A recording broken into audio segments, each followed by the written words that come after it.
Hey everybody, Brian here. In this video I want to show you this car here. This is a Kona. It's the long range 64 kilowatt hour and it's an ultimate specification, which is quite rare. In this video I want to show you around the features that are specific to this type of model, and we'll have a quick drive in the car and we'll look at the inside and the outside. Quite an interesting car this. Never had an ultimate specification here before, and it's got some really nice stuff in it. Anyway, if there's any information you want on this car, Brian is my name, 086 43 1945. Call, text, WhatsApp, whatever suits. And I'll be happy to go through information on scrapping a car, trading in a car, financing a car, or if you just want information on this particular car. Anyway, let's start having a look around some of the features I really like on the outside of the car. Okay, so some of the obvious stuff may not be obvious actually to most people. So if you look at this, this is a regular Kona, and you have a daytime running light up there, and then you have your headlights down in through here. This looks very, very similar at a glance. However, on this one, what you have is basically a halogen headlight, and you have an indicator over here, and then this is just a big long daytime running light. The difference on this one is it is a daytime running light. However, these are LED. So LEDs give basically excellent light, but they also look really nice and upmarket on the car as well. And then this is the big long indicator. So you can see daytime running light over here, indicator then on the side. So the daytime running light goes dipped in favor of this big long LED in the turn signal. Wow, I forgot how to talk there. So that is distinguishing on those. Nicer headlights, nicer indicators up front, and then just to stay matching that. Now, to be fair, all the Konas in this newer generation always have nice LEDs along here, and the higher, longer range ones always have LED indicators on the rear as well. From around, say, 2021 onwards, 2021 onwards, they had this facelift version. So it got a nicer wheel on the outside that became, a nice diamond cut wheel. So that looks really, really sharp, especially under artificial light or when the wheels are turning.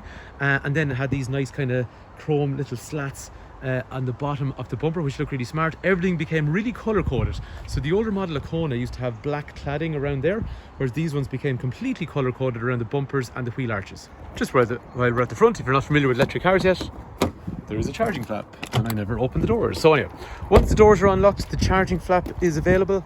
Okay, so there's two types of charging here. So there's DC, which is going to go directly to the battery, and that's going to be super fast charging.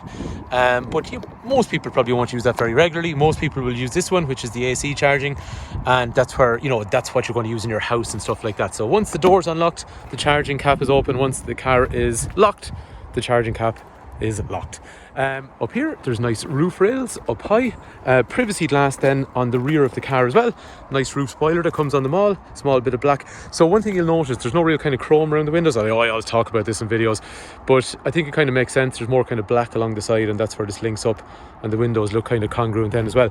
Like what we saw, LEDs, and again the slats down along the bottom of the bumper to match what we already saw on the front of the car. So they're quite a sharp looking car. When you get into this kind of model with the color coding, I think they look really well. Like what we said, this is an ultimate model. So one thing that they get, which is super rare in cars these days, and I love them because I'm a bit old school, is a sunroof, which is tilt or slide. Just an uncommon feature that used to be something I loved in cars years ago, and I still do, because it's nice during the summer, but it gives kind of nice light as well. One thing on these Ultimates, they also seem to have a brighter LED style light on the interior, so that's quite nice at night time. Some storage up through there. Moving around to the back then, there is, down through here, there is no space for a spare wheel. There is a puncture repair kit. You can take that out and make some space, and you can drop the boot a little bit lower. And then in through here, there is a charging cable. Again, if you're unfamiliar with electric cars, there's a good chance you'll end up buying a charge point for your house, which is tethered, which means you probably won't really use that much because it'll already built in. The cable per se will already be built into your house charger, but it depends what kind of charger you get. If you're unfamiliar, I can talk you through that and point you in the right direction. Electrics for windows, child locks, fine, nothing really majorly unusual there. 3 head restraints, 3 3-point safety belts. The leather is quite nice, has some nice designs down through there. Condition on this car is super nice. So they are plastic covers on the back of the seats, and they are normally a telltale area for a car that's had a bit of a hard life. Even the plastics along the doors, they're all in very, very nice condition. Right, if I sit into the car, I'm 6 foot. If I'm going to sit behind myself, this is the type of headroom I'm going to have, and this is the type of legroom I'm going to have. And one other thing I'm actually after copping, didn't realise actually, these Ultimates have 2-stage heated seats for the rear passengers on both sides. Super nice specification. Okay, so seat for the driver, electric, backwards, forwards, up, down, lumbar support for lower back. Obviously the seat is adjustable, sorry, the steering wheel is adjustable in and out and up and down. And if I had to guess, I'd say this passenger seat's also electric as well. Stereo on newer model longer range Konas, because they had the bigger 10-inch screen, they came with a better stereo system, which was this Krell setup, so there's good sound out of that. And one other thing then, on an Ultimate model, let's go for gear. Now I'm going to drive the car better in a sec, but you get a heads-up display in through here, and you can choose the different information that's on the heads-up display as well. So looking around the inside, so storage, oops, that's not great with that sun there, is it?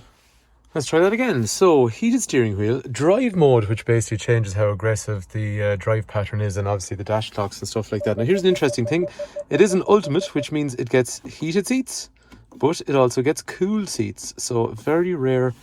Again, over through here then, parking camera, so when you're driving forward you can have the camera facing backwards. That's really nice, but that's on a lot of electric Konas anyway. All your controls for drive, reverse, park, neutral, all that kind of stuff in through there. Wireless charging pad, USB connector, heating controls in through here. It's very straightforward and easy to use. Warm or cold, how much you want to blow, where do you want the air to blow. In through here then, this is the bigger 10-inch screen. So at the moment, just for range actually, if anyone's curious, this car is 96% charged and it has about 446 kilometers. And that will vary. You will get slightly better in the summer and you'll get slightly worse in the winter, and it's going to obviously reflect your driving patterns. If someone was buying this car off me, I would say aim for about 400 to 420 kilometers and you won't be disappointed. And there's times in the winter where it's super cold and you're really hard in the car, it'll be worse. And there's times in the summer where you're driving nicer and the weather's warm and it'll be better, because batteries work better the closer it is to 30 degrees outside. Nothing to do with being a Kona or a Hyundai, or sorry, a Volkswagen or whatever, Tesla, whatever it is. That is one of the big things on batteries. They perform better the warmer it is in the climate you're in. Fine, so in through there, map, navigation, all that kind of stuff. Here's BlueLink. So BlueLink, basically what happens with that, you can remotely defrost your car. You can see the car being locked or unlocked. You can start or stop charging. You can see how much range is left in the car. If any of the doors are open, you can see where the car is parked. And you can all do this from an app on the phone, so it's really, really useful. So that's quite cool. After that then, lots of different features. I've loads of videos on these and I can run through them with you, but essentially the big things you're going to want is radio, media, BlueLink I think, which is going to be useful, general navigation, and then all the settings and stuff like that in through there as well, and it's easy to use. Lights are automatic, so they dip when you meet traffic, and they also, if I turn them onto the second auto function then, in through there, they will also dip when they meet traffic, they dip when they meet traffic, and they also go daytime, nighttime, on or off. Paddles to increase how much regeneration you want, so you can see there, as I use the paddles, I'm having not very much regeneration, or I'm having a lot. With regeneration, basically, if I have a lot on, you'll feel when you let your foot off the brake, you'll feel the car slowing up a lot quicker, but it's trying to harvest the energy and put it back up into the battery. It does work, it actually does. Most people that drive electric cars, technically this does work, but it's your choice. Again, we can show you how to use it. And what's cool is with the regeneration on, or even if you hold that paddle there, you can actually bring the car to a halt like a brake pedal, but essentially you're not using your brakes. So brakes are expensive these days. Electric cars don't use brakes anywhere near as much, so that's useful. Wiper controls, cruise control, menu information to change in through there, Bluetooth information, and then down through here, things like, we'll say, the heads-up display on or off, the charging if we want the auto lock the cable in while we're charging, parking sensors front and rear to go with the camera, over then automatic mirrors that fold in when you lock the car, and then the usual stuff, electrics for windows and mirrors. Right, let's go for a drive. So reverse, the camera will come on. We'll also get a radar over here, so that's telling us that somebody is walking over there, and it's also flashing on my wing mirror, so that's a really, really neat feature.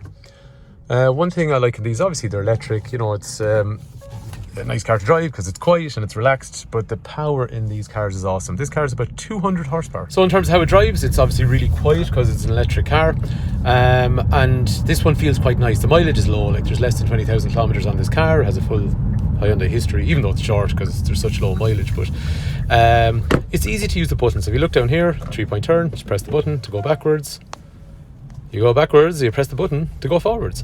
It's so much easier than driving a manual car. Power wise, like you can see, the acceleration is really good here. It's a wet day, so if I tried to floor it anymore, the wheels would just spin. But there's so much acceleration. I do a lot of back road driving, and trying to get around slow traffic on a back road in an electric car is the best way to do it. The cabin's quite bright in this one as well, I think, because of the sunroof. I'm just a sucker for sunroofs. I really like them, but condition all the way around on this car, in my opinion, it's very nice. And what I mean by that is the exterior and also the interior plastic surfaces. It looks like a car that's had quite an easy life so far. Anyway, if you've never driven an electric car, definitely come try it, because these are fun to drive. One other thing as well is this is also a blind spot monitor, so when someone comes up on your blind spot as you're driving, it'll just warn you that they're sitting there in an area you might be able to see them. So car drives really well. One other thing on the car as well, it's keyless go, so basically I don't really ever have to use this. I can also remote start the car using this. So see, the dash clocks are off, give it about 5 seconds and the car is started, and that means I can preheat and warm the car from the Blue Link app. Anyway, to turn it off I can just hit that button again and it's off. But getting in and out of the car is unlock, and then same button again to lock. So based on my experience, this seems to be the highest specification you can get on this car in the UK and Ireland and maybe even Europe. So anyway, if you want more information, this car, 086 843 1945. Brian's my name, Fitzpatrick's Garage, Dublin Road, Kildare. 086 843 1945 if you want information on the car or financing or trading in the car or whatever you want to know.